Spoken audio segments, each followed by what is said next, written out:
আগে আমি শুনতাম যে মায়ের শরীর খারাপ থাকলে বাচ্চাদের বেশি বদমাইশি করে, বাচ্চারা খুব অস্থির করে দেয়।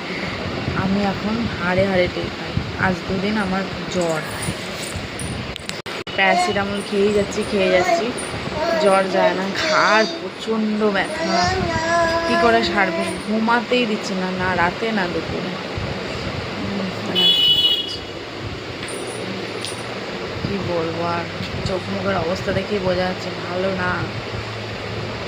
আর দুষ্টুমি 5টা মিনিট যে রেখে একটু চোখটা বন্ধ করবো তার উপায় নেই।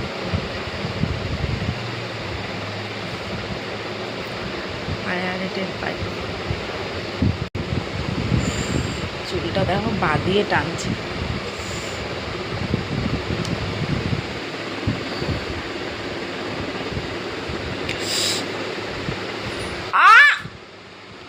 হাতটা দেখো, কতগুলো চুল নিয়ে এসছে। কি বলবো একে, উফ।